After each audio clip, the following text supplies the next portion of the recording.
académica del Departamento de Antropología de la universidad, es doctora en Sociología, antropóloga de formación, magíster en Antropología, y es investigadora del CR2. Entonces, bueno, hay una historia de vínculo también con personas que habitamos la facultad. Y la hemos querido invitar también a reflexionar en este ciclo de seminarios, pensando en el futuro de las profesiones en este mundo sustentable, o en esta discusión que vamos teniendo respecto a la formación y la intersección con la sustentabilidad. Así que bueno, ahí te agradezco el tiempo y te deseo la palabra para que nos cuentes. La idea es que podamos escucharte unos minutos y luego podamos tener una conversación con intervenciones también de las personas que estamos en esta sesión. Así que parto dándote las gracias por tu tiempo.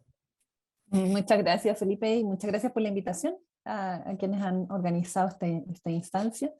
No sé si me pueden dejar compartir, porque así me ordenan un poco las ideas y la idea sería tratar de pasarlas un poco rápido para que podamos conversar, pero Ahí está. ahora sí creo. Perfecto. Ya. Súper. Voy a tratar de hacerlo rápido, pero después profundizamos en los diferentes aspectos que les parezcan pertinentes, ¿ya?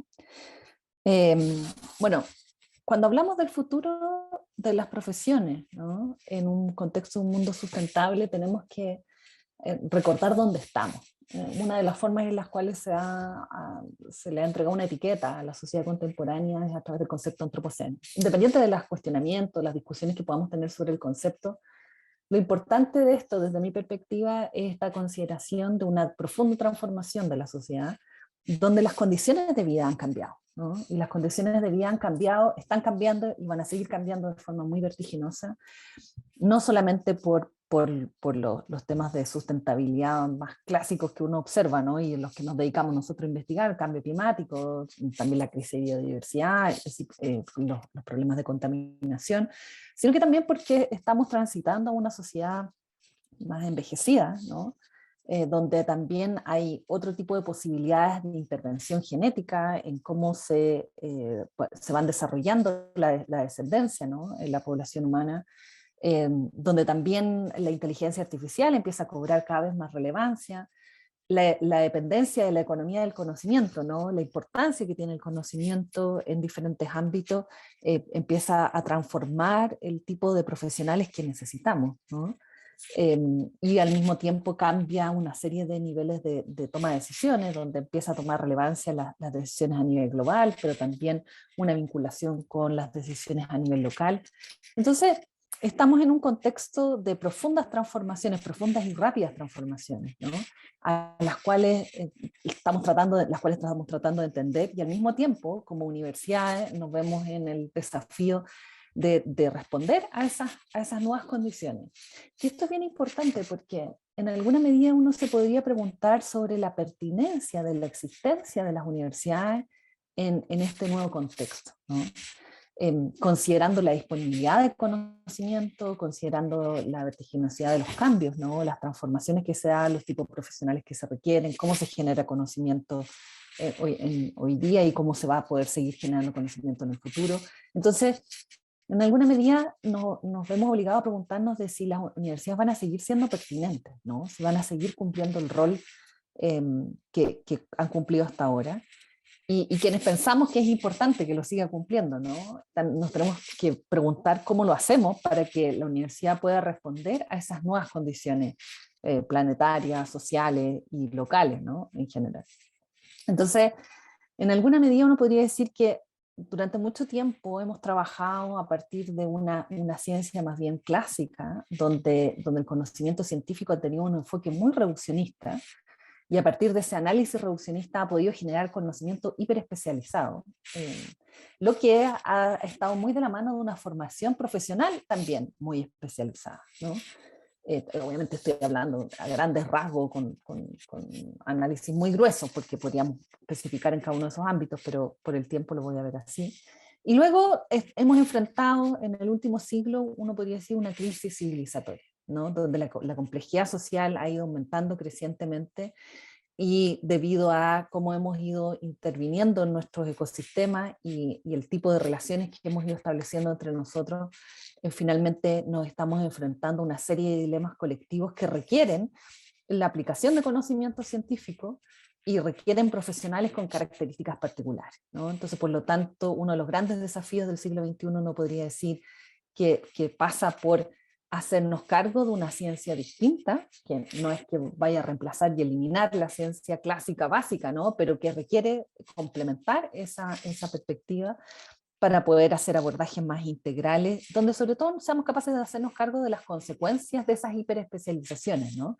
O sea, la hiperespecialización y el análisis reduccionista puede funcionar muy bien para ciertos elementos, pero invisibiliza el contexto, y en gran medida esa invisibilización del contexto tiene que ver con el tipo de crisis que vivimos en el final del siglo XX, principio del siglo XXI.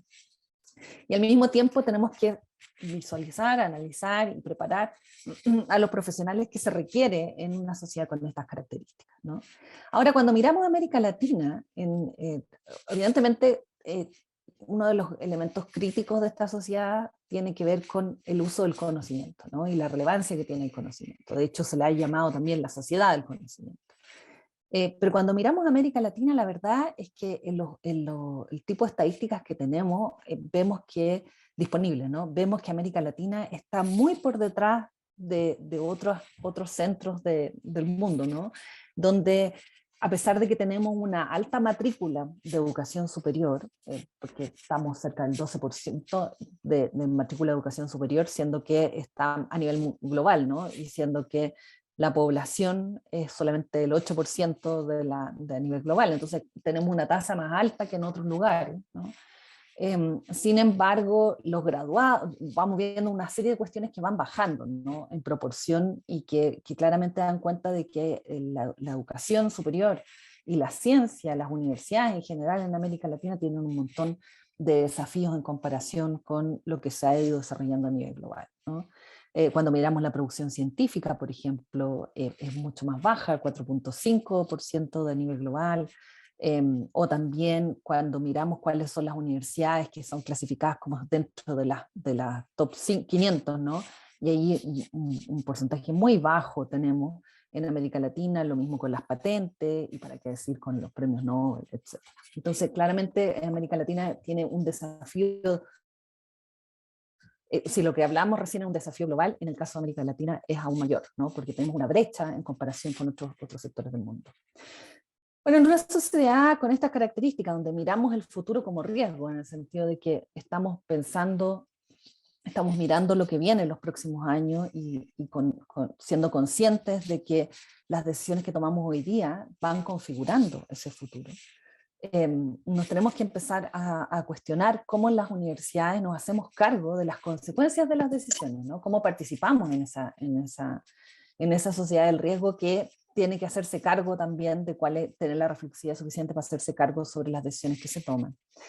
Entonces, para ello, hay dos cuestiones clave que las que nos tenemos que preguntar, ¿no? Por un lado, cuál es el rol que está cumpliendo la universidad en el país, por ejemplo, cuál es la responsabilidad que tenemos, y desde ahí mirar cómo y para qué se está usando el conocimiento que se genera, ¿no? Hasta qué nivel estamos realmente generando conocimiento que puede ser utilizado para la toma de decisiones, para la inversión en diferentes ámbitos, para mejorar la calidad de vida de las personas, etc. Y por otro lado están estos dilemas colectivos que empiezan a aparecer y nos obliga a mirar cómo estamos formando a los profesionales y la necesidad de preguntarnos ¿cuáles son los profesionales que necesitamos? ¿Son los mismos profesionales que necesitábamos hace 30 años atrás? Porque los estamos formando de manera muy parecida, ¿no? Entonces ahí hay una cuestión que es clave, que requiere una reflexividad un cuestionamiento dentro de nuestros propios espacios universitarios, ¿no? Una de las cosas claves que hemos visto es que la complejidad de la sociedad contemporánea no solamente hace que los problemas tengan muchas dimensiones, ¿no? Sino que al mismo tiempo necesitamos que esa multidimensionalidad sea abordada por muchas disciplinas distintas. O sea, que no podemos simplemente abordarlo con enfoques reduccionistas, sino que tenemos que ser capaces de articular diferentes conocimientos para poder entender esos problemas con sus diferentes matices, ¿no? Pero además que necesitamos involucrar a diferentes actores sociales para abordar los problemas. Y eso requiere entender esos diferentes actores sociales, pero también ser capaces de articular el conocimiento científico con otro tipo de conocimiento, ¿no? Porque finalmente el conocimiento científico es una forma de generar conocimiento que tiene una tremenda relevancia en la sociedad contemporánea, pero que cuando tenemos que articularlo para tomar decisiones requiere dialogar con otras formas de conocimiento, que son los conocimientos locales, también los conocimientos, uno podría decir como burocráticos, que se mueven en el contexto de la toma de decisiones, conocimientos que son propios de las diferentes racionalidades que están operando en la sociedad.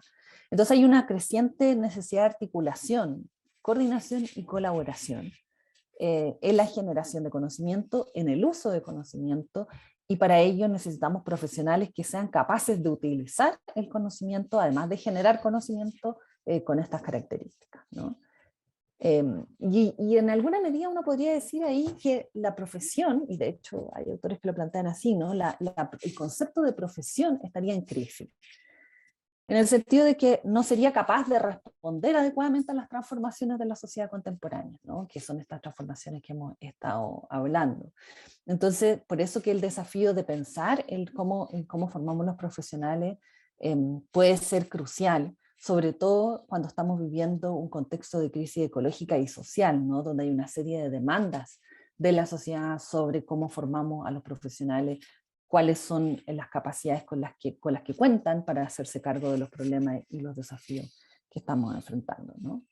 Entonces, la formación de los profesionales para responder a la sociedad, a la complejidad del siglo XXI, uno podría decir que es fundamental que los saberes disciplinares, ¿no? A pesar de que se siguen manteniendo y se siguen desarrollando y son cruciales, ¿no? Estos análisis más reduccionistas, ¿no? Para poder entender en profundidad, no es suficiente para comprender los problemas que tenemos que abordar, ¿no? Entonces necesitamos, por un lado, ser capaces de entender y articular diferentes formas de conocimiento, pero también reconocer las limitaciones del propio conocimiento, ¿no? Las limitaciones del conocimiento científico en sus diferentes dimensiones, ¿no? Y la necesidad de articular ese conocimiento científico con otras formas de conocimiento, pero también las limitaciones de los profesionales que formamos, ¿no? Y en las limitaciones de los profesionales que formamos también se requiere articular o generar, herramientas, capacidades para que los profesionales puedan ir complementando su formación, ¿no? Articulando con otras formas de conocimiento, con otros saberes, con otras lógicas de operación de los diferentes lugares donde van a estar. Y eso requiere ciertas capacidades en particular, y que parecen especialmente importantes cuando estamos hablando de profesionales, que es una de las vocaciones que tenemos en la universidad, ¿no? Con vocación pública, con profesionales que sean capaces de entregar soluciones o hacerse cargo de problemas que aquejan nuestro país. Y con eso termino para que podamos conversar. Una de las cuestiones que nos hace reflexionar esto es que dentro de las capacidades que debiésemos enfocarnos en desarrollar en nuestros estudiantes está esta condición, esta capacidad para poder operar en entornos inciertos, porque una de las características que tiene esta sociedad de cambios vertiginosos, ¿no? Es que constantemente tenemos que tomar decisiones con niveles de incertidumbre importantes, y en contextos de transformación permanente, ¿no? Por lo tanto, recurrentemente la relevancia y la pertinencia del conocimiento que estamos poniendo a disposición va a ser cuestionada, ¿no?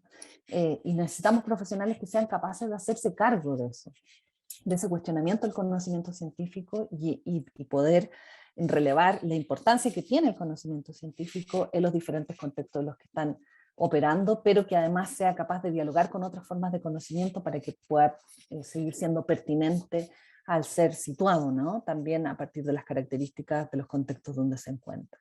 Entonces, algunos atributos que uno podría decir que son imprescindibles en la formación profesional del siglo XXI sería esta capacidad para trabajar interdisciplinariamente y contar con herramientas para trabajar transdisciplinariamente, en ambos casos con diferentes niveles de dificultad. la capacidad de ser reflexivos, ¿no? Y de mantener una autoobservación constante que permita reconocer los límites del conocimiento y también los límites de la formación, para poder dialogar con otros tipos de conocimiento, pero también para poder estar en constante autoformación, ¿no? Y articulándose con nuevos recursos, con nuevas capacidades para poder hacer frente a los desafíos que se tienen.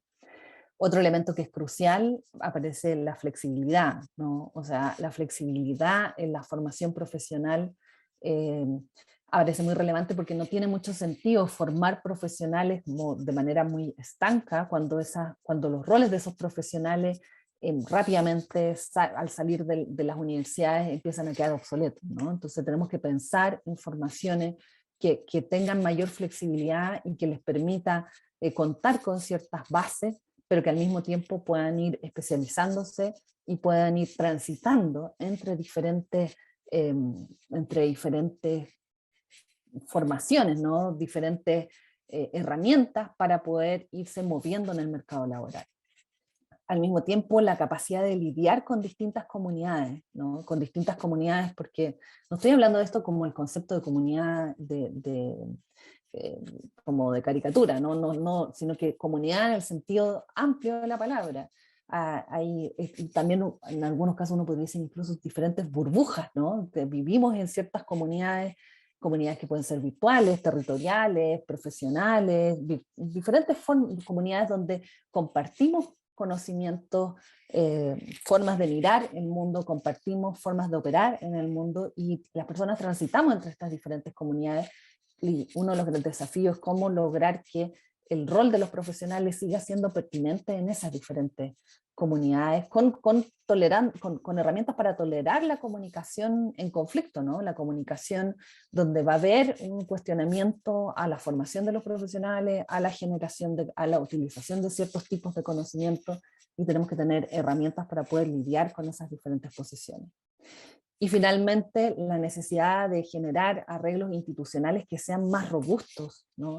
Innovadores y adaptativos, y eso habla tanto desde la universidad, o sea, yo creo que uno de los grandes desafíos, como la misma universidad es capaz de transformarse para que pueda seguir siendo pertinente y se siga adaptando y se vaya adaptando, ¿no? A las nuevas condiciones que estamos viviendo, pero al mismo tiempo que los profesionales tengan la capacidad de aportar en las conformaciones institucionales donde están operando, que van a tener que estar en constante cambio, ¿no? Y esto me refiero a las características organizacionales de diverso tipo. Obviamente algunas personas van a tener más o menos habilidades y recursos para ese tipo de conformación o de configuración institucional, pero de todas maneras, en general, los profesionales debieran tener herramientas básicas para poder contribuir en organizaciones en las cuales van a estar en permanente cambio, ¿no? Bueno, y eso es un poco lo que les quería compartir para que ahora conversemos sobre el desafío de las profesiones en el contexto de la complejidad contemporánea. Muchas gracias, Anaí. Lo que podríamos hacer ahora también es organizarnos como otras veces con las manos virtuales, digamos, en reacciones pueden encontrar levantar la mano como botón, así que nos vamos a ordenar de esa manera. Jax, tienes la mano levantada. Buenas tardes a todas y todos. Muchas gracias por la presentación. Yo tengo una observación y un comentario respecto a la palabra conocimiento. Yo creo que a veces hay una confusión entre lo que es conocimiento y lo que es información. Y yo creo que estamos en una sociedad que maneja mucha información, pero eso no necesariamente conocimiento. Entonces yo tengo la duda, porque y hoy día tenemos acceso a mucha información, pero eso no necesariamente nos ayuda a tomar decisión. Yo siento que muchas veces uno genera información y al final esa información uno dice, ¿pero para qué? ¿No? Entonces, voy a tomar un ejemplo. Yo puedo instalar un sistema de seguridad en mi casa con cámara. Bueno, voy a tener imagen del ladrón que entra a mi casa, pero eso no previene el robo en sí, ¿sí? Y no necesariamente resuelve el problema.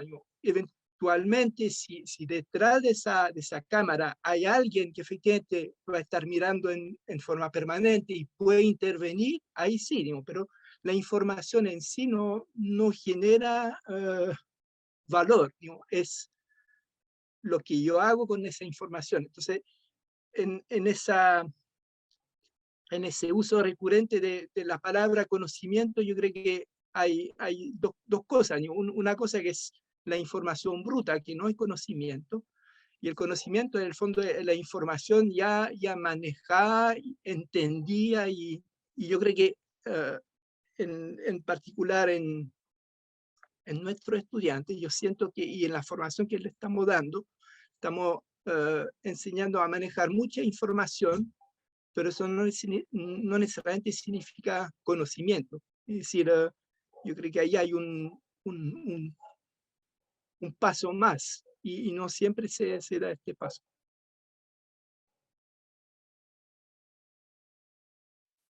¿Puedes reaccionando, Felipe, o recogemos? Adelante, dale. Y después vamos con otra pregunta. Súper. Me parece súper interesante la reflexión, y efectivamente yo agregaría otro elemento más, y tiene que ver con que no hay un solo tipo de conocimiento, ¿no? O sea, efectivamente uno podría hablar que el conocimiento refiere a estas herramientas que tenemos para poder utilizar la información y que eso sea útil, ¿no? Que funcione para los objetivos que tenemos.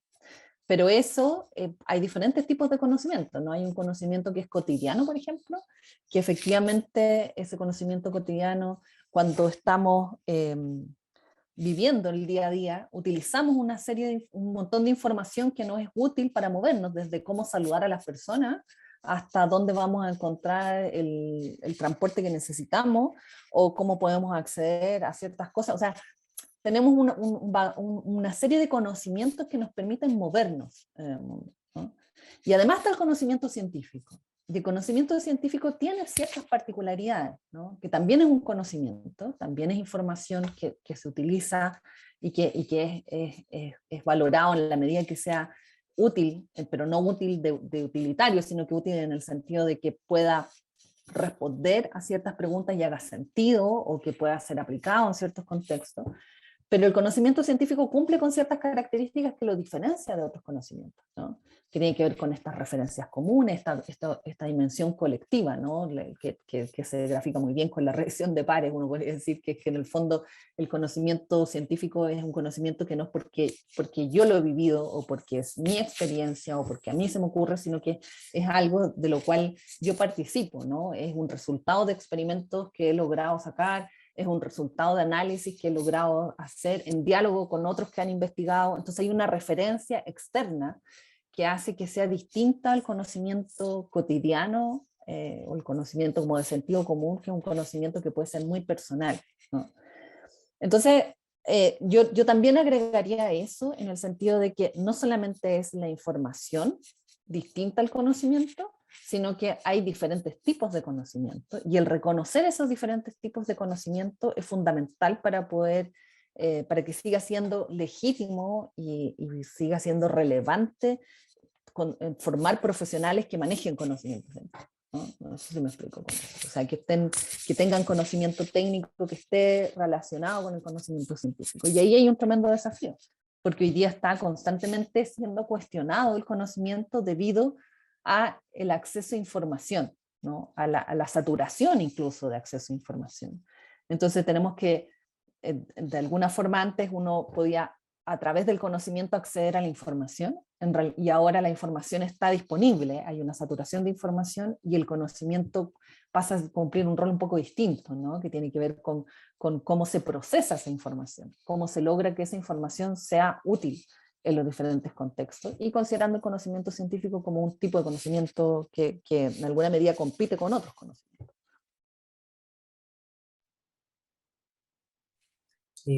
Andrés Monares, por favor. Hola, Anaí, gracias por tu exposición. Bueno, yo también no soy científico ni ingeniero, vengo de tu club, así que es muy coherente lo que tú hablaste para mí, y es algo de que es lo que fue el Departamento de Humanidades, el área de Humanidades y ahora Ethics, es lo que intentamos. Entonces, me alegra que también las visitas releven lo que es la formación general, que en los grandes centros de enseñanza científica y tecnológica es lo que se hace hace rato. Y entendiendo la educación del conocimiento desde este enfoque más cultural, donde el conocimiento científico también tiene una historia, no venía en el Big Bang, y tiene su énfasis, sus valores, etc. Pero en un contexto que es un poco, en el más pleno sentido del término, universitario, que es moderno, ¿no? Nosotros supuestamente en la U se escriben papers, incluso la jerga, la jerga cotidiana de muchos de nuestros profesores y profesoras lleva harta palabra en inglés, por ejemplo, pasa desapercibido cuando uno está dentro. Entonces te quería preguntar dos cosas que en ese contexto pueden ser muy raras, pero espero que no sean tanto. Primero, ¿qué opinas tú de estas líneas o críticas que hablan de descolonizar la universidad, el conocimiento científico? Que por supuesto no es para nada algo hippie ni súper izquierdista, sino en ciertas disciplinas es como muy evidente, pero insisto, en Bochef, en otros, es como raro. Y también como raro es el conocimiento indígena. Voy a dar dos ejemplos, algo que es como súper evidente, o que mucha gente sabe, no sé, la astronomía maya, la ingeniería inca, claro, porque se parece a lo que hacemos. Pero por ejemplo, si uno va al campo, o al Amazonas, si nos ponemos, tenemos más plata para el pasaje, ¿no? Los conocimientos etnobotánicos, de hecho, han sido aprovechados por la farmacéutica. O sea, no son viejitos que saben mucho de plantitas, sino que la etnobotánica es una cuestión súper relevante. Eso, gracias. Súper. Interesante la pregunta.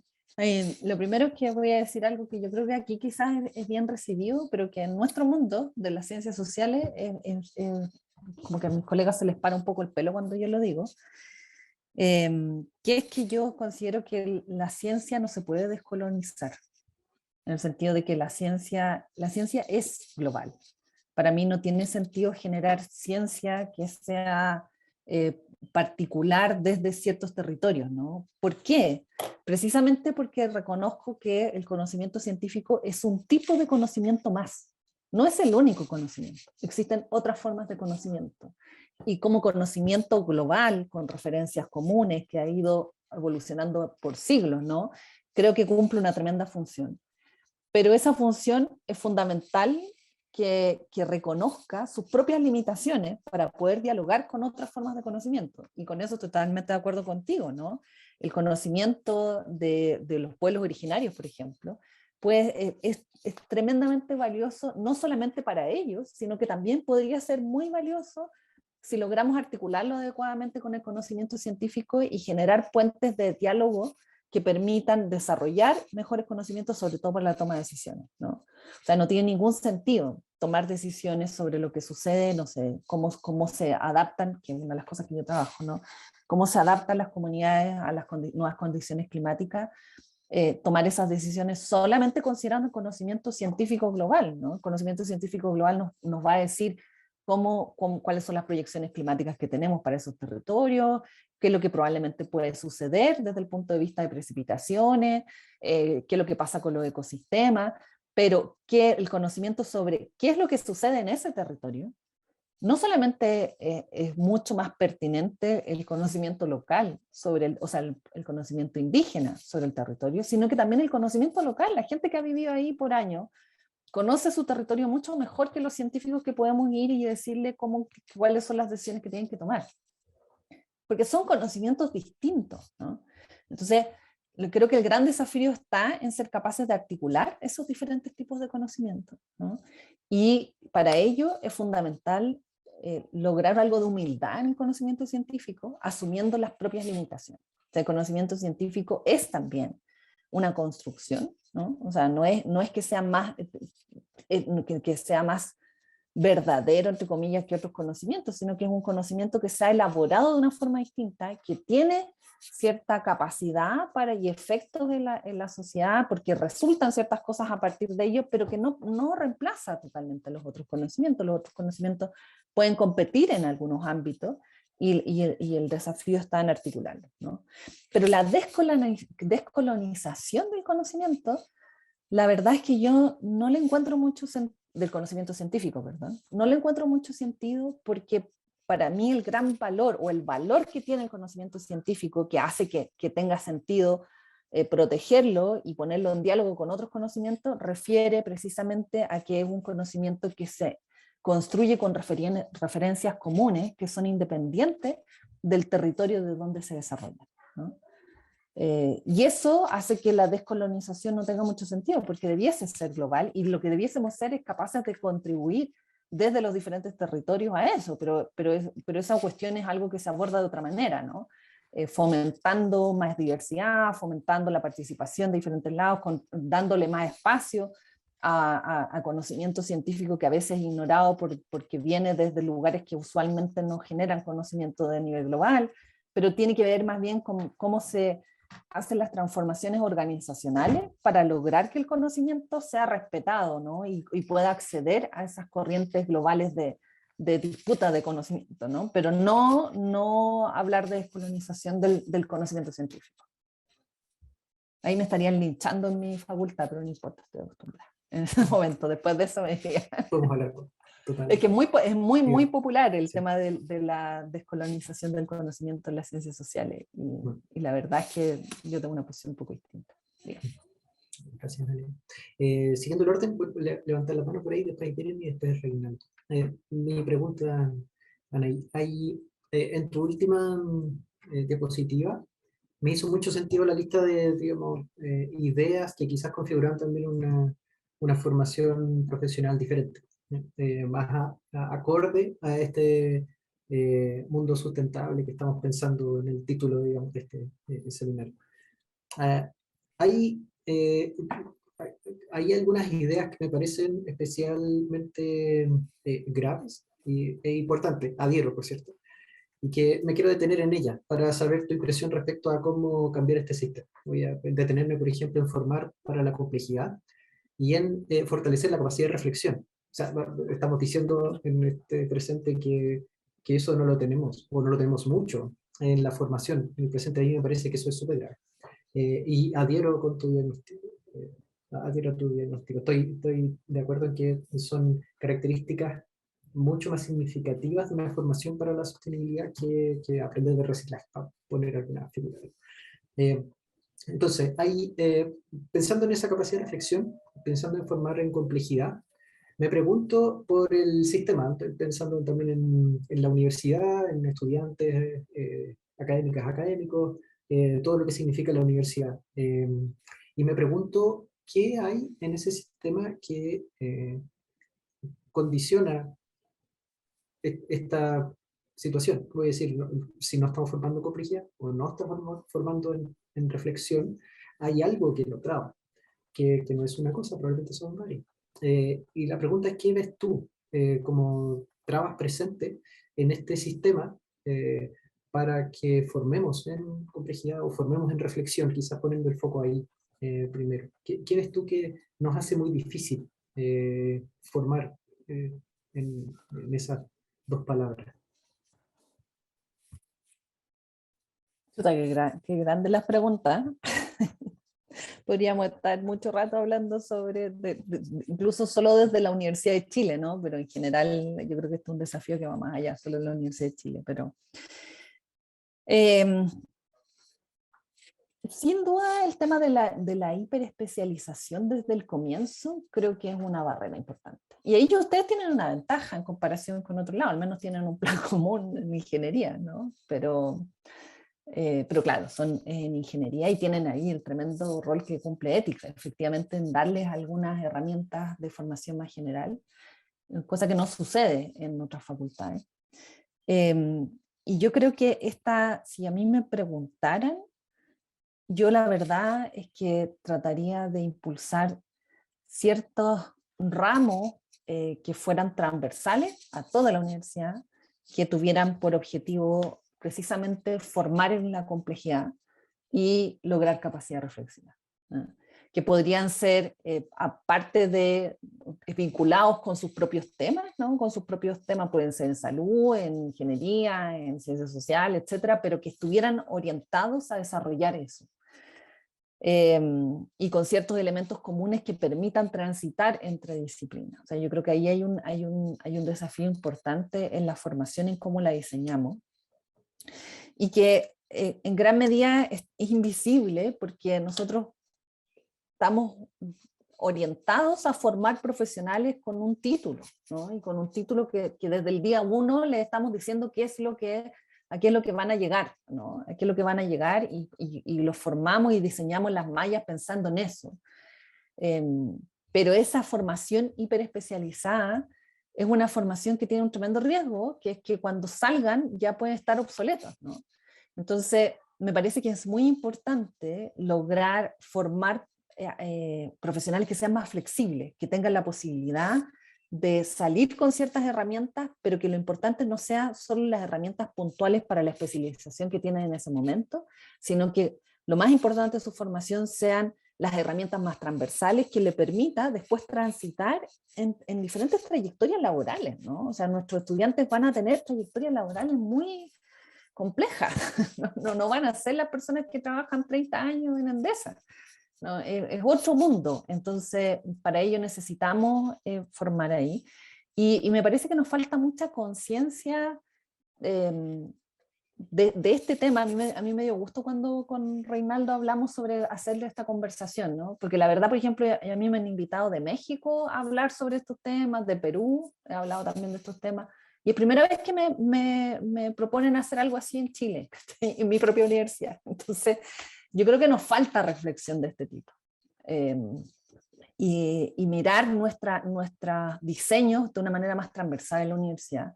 Y ahí obviamente la Chile tiene otra tremenda dificultad, y que son los feudos, ¿no? O sea, cada facultad es un mundo distinto y cuesta mucho transitar entre una facultad y otra.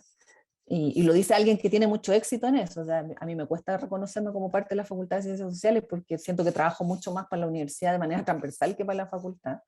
Pero así todo yo veo esas resistencias, esas dificultades, entonces creo que ahí tenemos muchísimo trabajo que hacer. Y por otro lado, lo de la capacidad reflexiva, hay ciertas cuestiones que se han generado incluso en nuestro país que yo creo que valoramos poco, ¿no? Y que son entradas que nos pueden permitir tener como una reflexión básica que nos pone en una posición de humildad distinta. Y con eso me refiero, no sé, por ejemplo, yo diría que todos los estudiantes debieran pasar en primer año por cuestiones como el árbol de conocimiento de Maturana, ¿no? Cuestiones así de básicas, ¿no?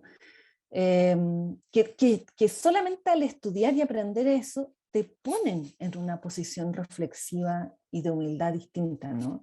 Porque te obligan a reconocer los límites de tu propia capacidad de acceder a la realidad.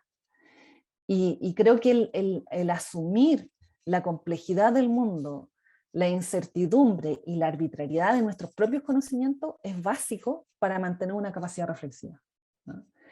Y eso yo creo que debiera ser de la formación inicial, ¿no? de nuestros estudiantes, y que después obviamente se vaya reforzando vinculado a las especializaciones que se van generando, ¿no? Pero es algo con lo que se puede partir para tener una posición de mayor humildad desde la ciencia, que al final del día yo diría, porque mi posición no es como, hoy no, el conocimiento científico no sirve o no es relevante o las universidades, no, es todo lo contrario, ¿no? Para mí es fundamental el rol de las universidades, el conocimiento científico y lo que se puede generar desde ahí, pero solo si es que, para que se pueda mantener, ¿no? Y siga siendo útil, tiene que reconocer sus propias limitaciones, ¿no? Entonces, eso es un poco lo que yo trataría de empujar. Muchas gracias, Ana. Jeremy, tienes la palabra. Hola, Anahi. Gracias por tu pregunta, Felipe. Yo tenía la misma, pero tengo una otra. Y gracias, Anahi, por tu presentación. A mí me gustó mucho y incluso descubrir ideas nuevas en los desafíos que teníamos, pero yo veo de tu charla y de lo que pensaba antes que hay mucho que hacer, adaptarse en un entorno cambiante. Algo que a mí me llama la atención y me ocupa mucho es la idea que vamos a tener menos recursos para hacer más. La idea que si no íbamos Enfin, es un tema complicado y no quiero hablar más que el tamaño de tu respuesta, pero mi pregunta sería, ¿hay sistemas de formación? Hay una variedad de sistemas de formación en el mundo, no son todos iguales. Y hay algunos que hacen más con menos recursos, hay estudios de eso y eso podría servir para guiarnos para el futuro si sabemos que vamos a tener menos energía y que hay una deriva climática acelerada y cosas como eso. Y para dar un punto de base, solamente uno a otro de varios, en la charla en cual yo participo en Francia sobre la transición energética, alguien apuntó que la universidad se desarrollaron, explodieron cuando vino la revolución industrial, porque había la necesidad de formar a muchos obreros y todo eso, pero también cuando había energía muy barata con las energías fósiles y todo eso. So, sí, porque se agotan o porque no queremos contaminar, paramos de usar eso. No es claro que la proporción de la población que tiene estudios largos y la proporción de la población que forma a la gente, podemos mantener esta proporción. Se va a necesitar mucho más agricultor para hacer crecer la comida. Era 2/3 en el siglo XVIII. Quizás son dos preguntas en una. ¿Existe sistemas de formación que hacen más con menos recursos? ¿Eso se ha estudiado? ¿Y tú piensas que eso va a ser relevante en el futuro o tenemos nuevo conocimiento que nos permite de evitar todo eso? Espero que se entienda. A ver, es súper importante lo que tú planteas, pero muy difícil de responder, porque es como también nos obliga un poco a trasladarnos a un mundo que es muy distinto al que nosotros vivimos, y es difícil imaginarse eso, ¿no? Efectivamente, uno de los grandes desafíos tiene que ver y que uno podría decir debieran ser parte de los problemas a los cuales nos enfocamos en las universidades, ¿no? Es cómo hacer más con menos, ¿no? Y cómo poder seguir alimentando a la población mundial utilizando menos recursos, por ejemplo, o cómo poder mejorar las condiciones de vida, porque ojo, que la gran mayoría de la población hoy día vive en condiciones de vida que son realmente muy complicadas y a veces es fácil hablar de decrecimiento o hablar de reducir, etcétera, cuando lo estamos viendo desde tanto los países más desarrollados, bueno, en el caso de Chile también se supone que está dentro de esa categoría, y además más nosotros que somos una élite del país, ¿no? Entonces es súper complicado porque tampoco es algo que sea ni siquiera fácil de dialogar y de asumir en nuestros contextos, menos aún cuando lo extrapolamos y tratamos de abrir esto a un contexto donde hay miles de problemas que son urgentes y que para las personas no es ni siquiera razonable plantear una cuestión así, ¿no? Entonces es súper difícil. Sin embargo, cuando uno mira las proyecciones y dice, chuta, y ve lo que la misma ciencia nos está diciendo de hacia dónde vamos, es como la única opción que tenemos es avanzar hacia allá. Entonces yo creo que ahí hay una cuestión que es bien crítica y que tiene que ver con cómo asumir esto y lograr avanzar en hacer más con menos, ¿no? Sobre todo orientado a una transición justa, en el gran sentido de la palabra. No me refiero a transición energética solamente, sino que en la transformación que este mundo, que tendemos que hacer, ¿no? En los diferentes países, que también nos permita proteger a la población más vulnerable, etc. Entonces ahí hay una cuestión que es bien crítica y que yo creo que no se puede hacer a espaldas de la tecnología, ¿no? O sea, yo soy lo más lejano a la tecnofea. De hecho, mis estudiantes suelen salir súper deprimidos de mis cursos porque no soy una persona muy optimista en general. Pero cuando miro este tipo de fenómenos, el problema que tenemos, creo que el conocimiento científico y el desarrollo tecnológico tiene que estar al servicio de hacer más con menos, ¿no? Desde mi perspectiva es inviable volver a formas de vida como del tipo de agricultura que se tenía antes, o incluso uno podría decir, podríamos ser todos cazadores recolectores, que es cuando menos interveníamos en el mundo, ¿no? Era lo más sustentable, nuestra forma más sustentable de vida ha sido cuando éramos cazadores recolectores, pero eso no es posible. hoy día, con la cantidad de población que tenemos, con los ecosistemas que tenemos, con todo lo que ya hemos degradado también, y porque tampoco podemos reiniciar la sociedad, ¿no? O sea, no, no es una cuestión de que podamos decir ya de un día para otro vamos a hacer de otra manera. Entonces ahí hay una cosa que es súper, diga. Yo quería precisar la pregunta porque sí, hacer más con menos es una pregunta muy larga. No te quería preguntar eso a ti, pero en el contexto de formar gente. Y la pregunta la más pragmática es que, dado que hay varios sistemas de formación en el mundo, si queremos formar más gente mejor, que es un poco lo que tú describes en tu charla, con menos recursos, hay estudios que se han hecho sobre los sistemas más eficientes que nos puede guiar en eso. Y eso hace la pregunta, yo creo, más razonable, que lo que tú dices, sí, yo creo que era de razonable y no era lo que te quería preguntar. Y para dar un ejemplo muy concreto, Google inicia de formar técnico en programación en 2 años, y eso es en competencia con la universidad. Pensamos que no van a tener la misma formación y todo eso, pero es más eficiente por algunos criterios. No voto por eso, pero hay una diversidad de formación y me pregunto si hay estudios que se han hecho sobre eso. Y no interrumpo y no doblo mi pregunta más, sino Felipe me va a criticar demasiado.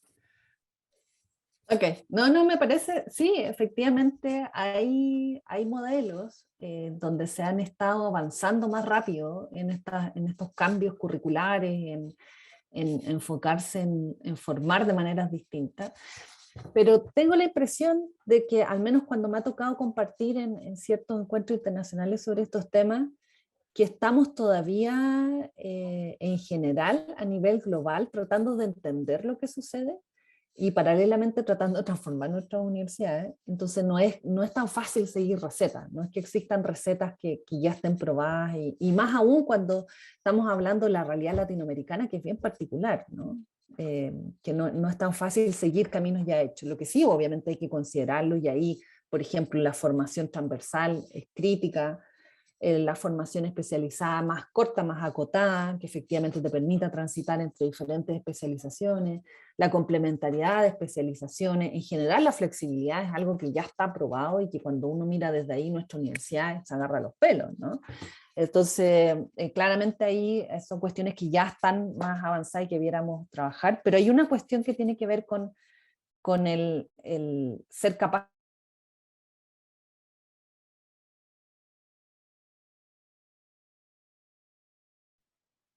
Que perdimos nada ahí.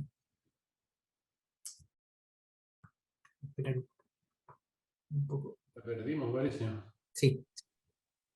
Y esa capacidad reflexiva que no solamente tiene que ver Sí. con... Anaí, te perdemos unos segundos, como 20. ¿Se cortó? Sí. ¿Y ahora? ¿Como 20 segundos? Te escuchamos, sí. Entonces la idea...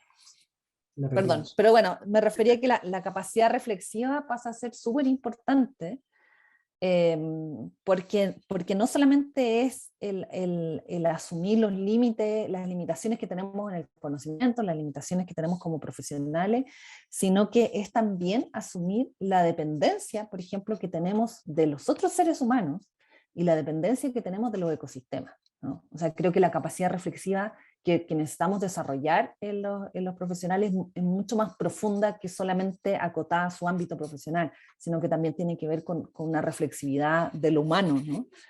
Para poder hacer esas transformaciones más profundas. Pero no tengo una receta para nada, no tengo una receta porque creo que es algo que estamos recién entendiendo, ¿no? Y lamentablemente tenemos que poner el acelerador en los cambios cuando estamos recién entendiendo. Vamos a tener que hacer transformaciones en el intertanto. Reinaldo.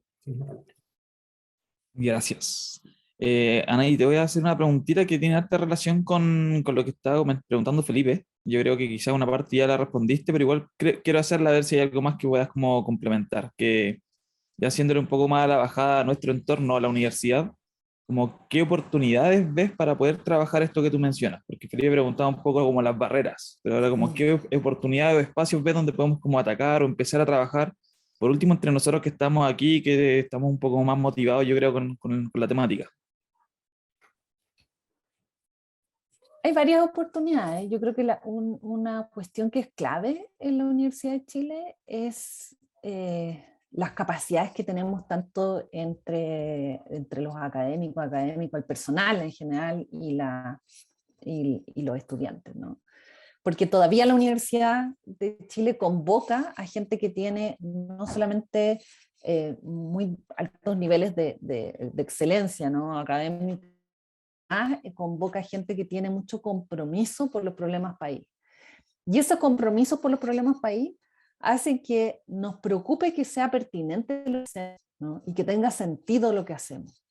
Y la verdad es que yo encuentro eso de forma muy frecuente entre los académicos y académicas de diferentes facultades, y entre los estudiantes me parece que es clave.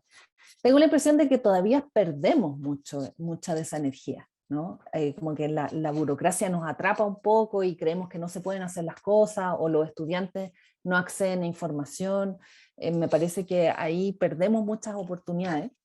Y también dentro de la misma universidad hay de todo, y hay experimentos que podríamos aprender de ellos para poder modificar un poco nuestra formación. Y con esto les quiero contar algo, así como una experiencia muy cortita de que estamos haciendo con la iniciativa ENEAS, que no sé si la han escuchado hablar, que es Energía y Sustentabilidad.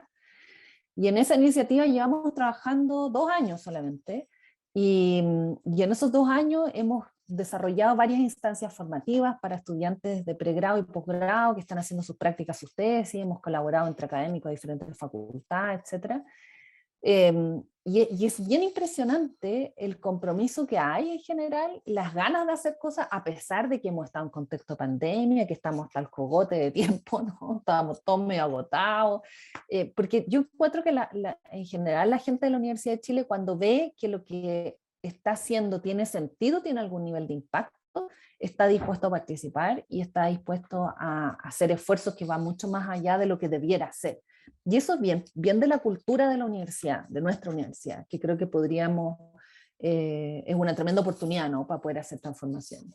Y lo otro es que también creo que hay una visión, al menos yo he escuchado de varias autoridades, una visión que está más en línea con esto, ¿no?, con la necesidad de mirar y de generar transformaciones en la universidad que le permitan ser pertinentes.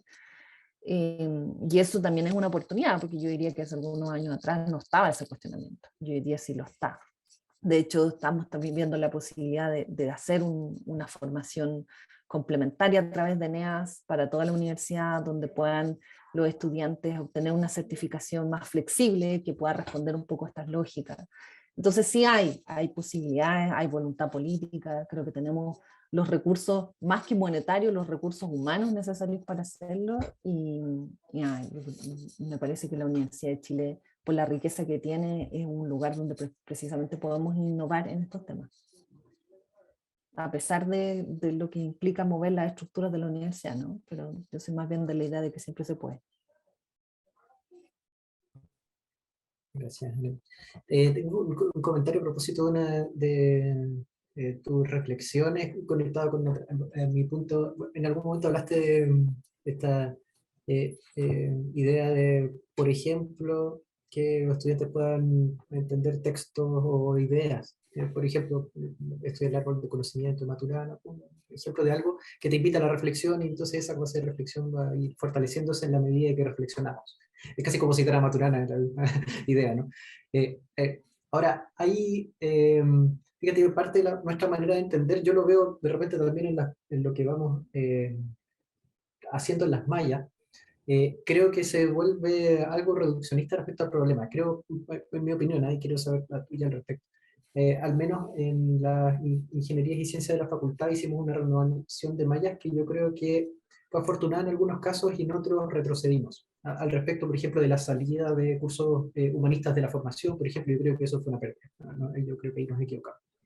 Por lo siguiente, porque creo que se piensa más habitualmente que formar ingenieros o personas de ciencia es algo mucho más técnico, y exclusivamente hemos recluido la capacidad de reflexión en humanidades, por ejemplo, y eso nos parece que no es algo que tengan que hacer nuestros estudiantes.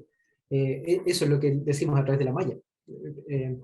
Y lo que nos va pasando es que ahora echamos de menos algo que no notamos que teníamos, que quizás iba bien, que quizás podía mejorar, y probablemente hay cosas que podamos ir caminando de otra manera en el futuro. Volviendo a traer varias disciplinas explícitamente, hoy nos cuesta encontrar esos espacios de varias disciplinas.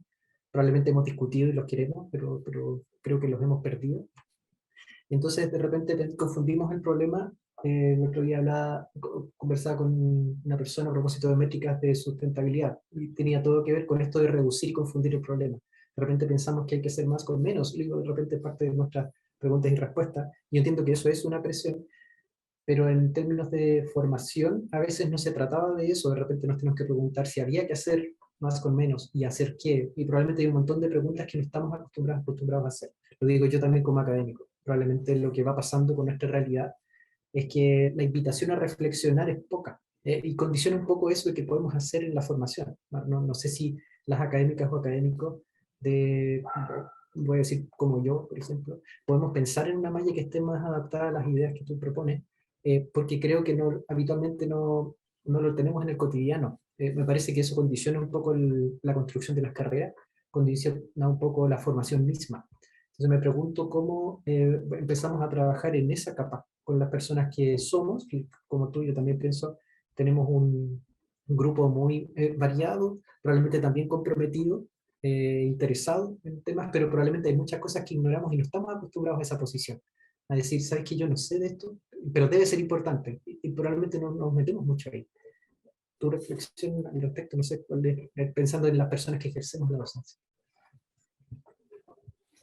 Chuta, como que se me interrumpió un poco la conexión, pero creo haber entendido.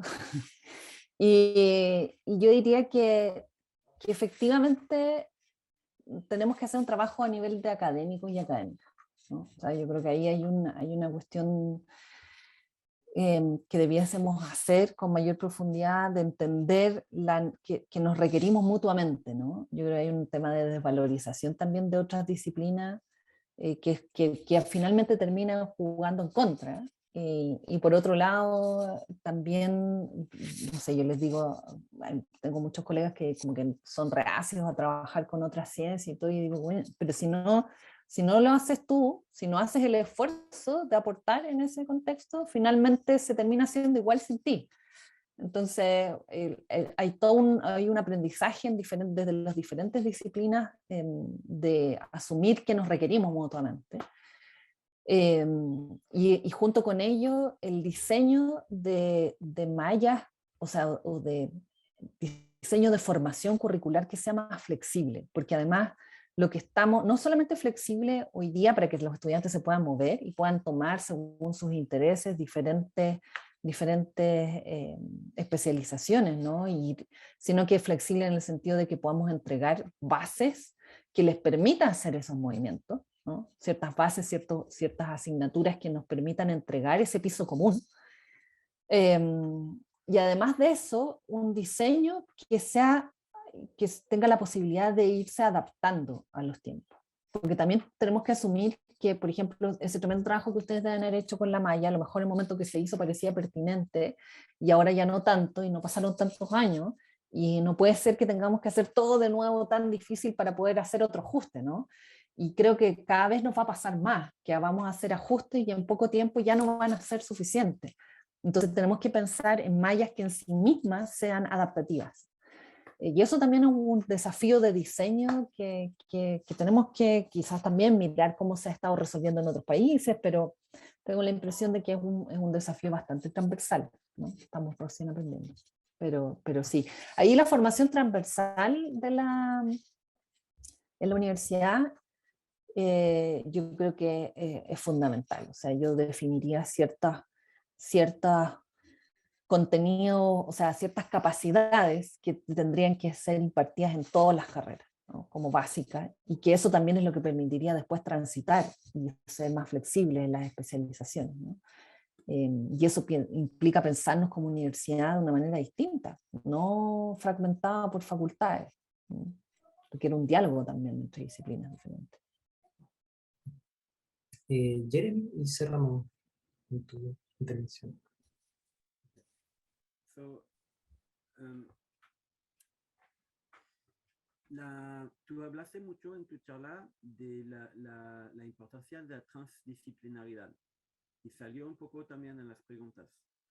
Yo soy de informática, creo que tengo una visión un poco parcial de transdisciplinaridad, pero yo vi el nacimiento de bioinformática cuando era en doctorado, con un postdoc de Health Informatics, ahora guío un alumno en Astroinformatics. En Chile hay la explosión de Artificial Intelligence, Big Data con salud, astronomía.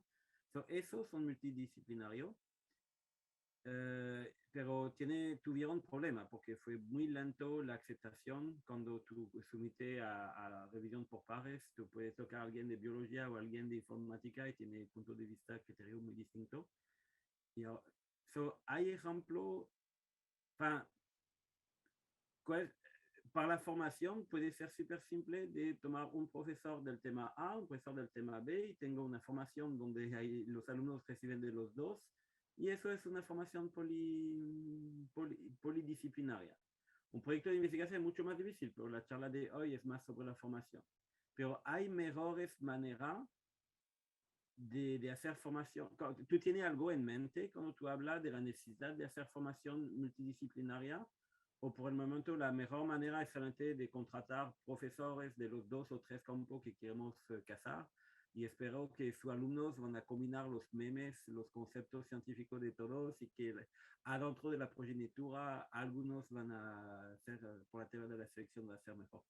¿Se entiende la pregunta? Sí. Bueno, la verdad es que tenemos harta como reflexión sobre esos temas a nivel de universidad, no solo a nivel de docencia. O sea, hay algunas cosas de docencia, pero hay otras que no. Yo creo que después podemos poner, les puedo mandar, o no sé si por ahí tienen estos documentos que hicimos en NIPES, que es el Núcleo de Investigación en Inter y Transdisciplina en la Universidad de Chile, donde hemos generado aprendizaje sobre estas diferentes formas de trabajar, desde lo multidisciplinario hasta lo transdisciplinario, considerando, claro, uno para decir lo básico, ¿no? Multidisciplina es cuando uno agarra las diferentes disciplinas y las pega nomás. Interdisciplina es cuando ya generas algún tipo de articulación. Y transdisciplina es cuando generamos un paraguas común a partir del cual trabajamos en un fenómeno en concreto. Y ahí hay dos formas de trabajar además en transdisciplina. Una es solo dentro de la ciencia, y hay otras corrientes donde plantea que la transdisciplina es con diferentes tipos de conocimiento, ¿ya? Y eso es otro nivel de ambición. También uno puede hablar de eso, en vez de hablarlo de transdisciplina, podemos dejar transdisciplina solo dentro del conocimiento científico y hablar de esto como interfaz, ¿no? Entre el conocimiento científico y otras formas de conocimiento. O sea, hay una serie de elementos, yo les voy a mandar el material para que puedan revisarlo con más calma, y quizás después podemos hacer otra sesión que tenga que ver más bien con eso, ¿no? Con cómo, porque eso presenta desafío en docencia, en investigación, en diferentes ámbitos. Ahora, para la formación de profesionales, efectivamente yo creo que están las condiciones ideales y las condiciones y lo que podemos hacer con lo que tenemos, ¿no? Las condiciones ideales, yo diría que efectivamente debiéramos tomarnos el tiempo suficiente para construir herramientas comunes, ¿no? Y tratar de formar de manera integral a los estudiantes y no dejarlos solo a ellos. Por ejemplo, en la red de pobreza energética, que no sé si lo ubican, pero en la red de pobreza energética nos demoramos 1 año en construir un marco conceptual común que nos permitía trabajar con los desafíos de energía desde diferentes disciplinas. Y claro, fue súper lento, pero ha sido súper productivo, porque como ya está, esa referencia común nos ha permitido articular muchísimo conocimiento, incluso con otras esferas, que ha sido súper productivo y ha tenido mucha relevancia a nivel nacional e internacional incluso, pero nos costó mucho tiempo hacerlo, ¿no? El desarrollo de la red, etc. Entonces, sí, es red de pobreza energética. Ahí les voy a poner los links. Entonces, finalmente, tenemos que buscar un intermedio, ¿no? Y por ejemplo, en ENEAS, lo que estamos pensando hacer es que los estudiantes puede reconocerles una serie de créditos que tengan que ver con estas especializaciones, que vengan de diferentes facultades, cosas que puedan participar en diferentes contextos, y luego que hagan sus proyectos de investigación, de memoria, de tesis, etcétera, en el contexto de ciertas líneas de trabajo que están desarrolladas por académicos de diferentes facultades, ¿no? Entonces, en alguna medida es como mientras nosotros vamos desarrollando enfoques transdisciplinarios, los estudiantes van también incorporándose, aprendiendo de ello, y yo creo que la verdad es que podemos construir el trabajo de los estudiantes nos puede ayudar mucho para desarrollar estos elementos. En una serie de casos los estudiantes funcionan como puentes también, permiten esas sinergias, ¿no? Y creo que considerando los tiempos que tenemos, la urgencia de los cambios y las resistencias que hay, ¿no? Que es muy difícil partir como con transformaciones muy profundas, me parece que podemos hacer innovaciones de ese tipo y esas mismas innovaciones van a ir transformando la universidad de a poco, ¿no? De hecho, esa es mi motivación para hacer esta innovación con ENEA, que es precisamente no solamente lograr una formación complementaria y lograr el trabajo inter y transdisciplinario para los temas de energía, agua y sustentabilidad, sino que también un piloto que permita hacer las cosas de una manera distinta para que también se pueda hacer después en torno a otros problemas. No sé si logré responder por esa energía. Entendimos. Bueno, muchas gracias. Aprovecho, quiero rescatar también el empuje en Eneas y las menciones que has hecho, como que el otro día, siendo parte, más bien, bueno, integrando el grupo de Eneas como de a poco, ha sido muy grato ver a otras disciplinas y como tú decías, las ganas que tienen académicas o académicos de otras disciplinas de verse, trabajar y empezar con estas experiencias. Yo veo con súper buenos ojos esa posibilidad. El otro día tuvimos un encuentro de docencia en la facultad y una de las ideas que empezamos a esbozar es empezar a hacer esos pilotos también. Como que nos vendría muy bien empezar a hacerlo probablemente en ejemplos pequeños, de manera que puedan irse adaptando a distintas carreras, distintas facultades, y probablemente empezar a hacerlo ya nos va a enseñar mucho, algo que no tenemos. Así que agradezco ese espacio también y la mención. Bueno, continuando con el agradecimiento, gracias por tu tiempo, Anaí. Dejaríamos el seminario hasta aquí. Sería súper interesante poder conversar en otra oportunidad también contigo sobre estos temas y también ligados con la formación que de alguna manera nos hemos empezado a preguntar. Agradezco, por cierto, el espacio y el apoyo de la escuela, digamos, en la organización, pero también con la creación de este espacio para que académicas, académicos, estudiantes, funcionarios podamos empezar a encontrarnos para tener reflexiones a este respecto y empezar a movernos en alguna dirección a propósito de esta reflexión. Así que muchas gracias, Anaí, por las reflexiones Muchas gracias. y por las ideas que hemos compartido contigo. Yo creo que nos mueven a tratar de empezar a cultivar algo diferente. Muchas gracias. Muchas gracias por la invitación y espero que nos sigamos encontrando por ahí. Vale, muchas gracias. Que tengan un buen día.